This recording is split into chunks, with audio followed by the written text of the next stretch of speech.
Good day guys, another content tayo ngayon ano. So ayun dito sa harap ko ngayon, Goldilocks cake.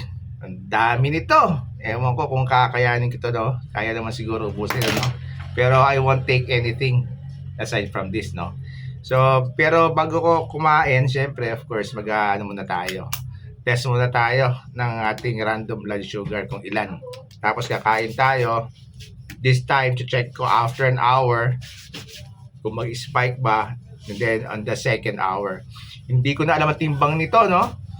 Siguro, tansyahan lang to pero madami to. This has 3 slices in total na medyo malaki din. So, check natin muna yung blood natin.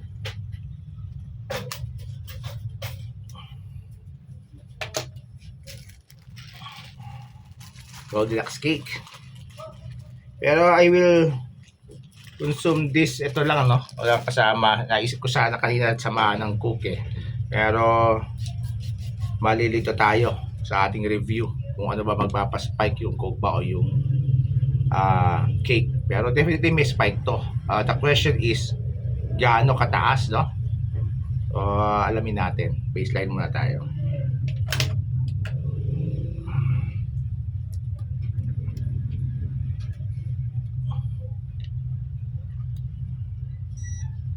Glucometer ready.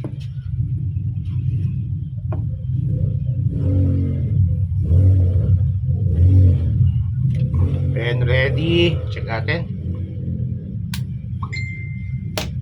By the way, last meal ko is hindi ko na alam kung anong oras no. Pero definitely lagpas 2 hours, 2 hours or 3 hours na siya on my last meal.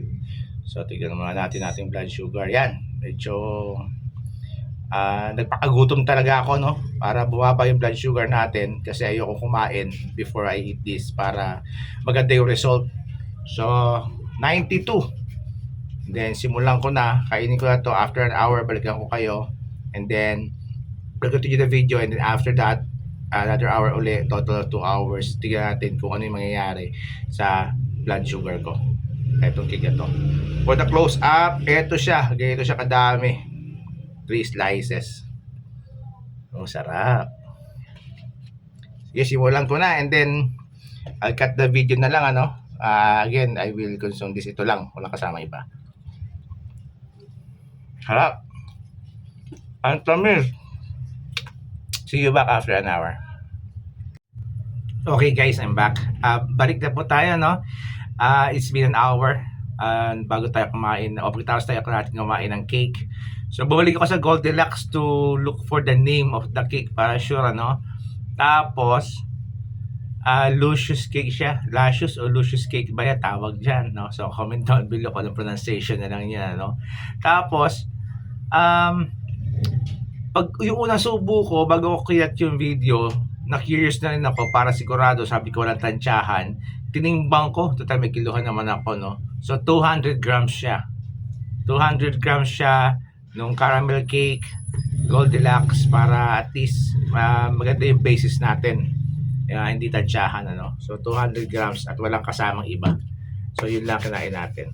We started at 92. Ngayon balik tayo. Check natin ngayon kung ilan ang blood spike niya. Katakot.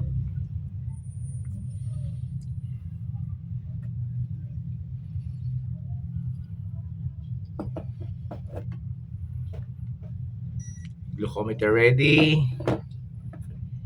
Ready rin ang ating pen. Check natin.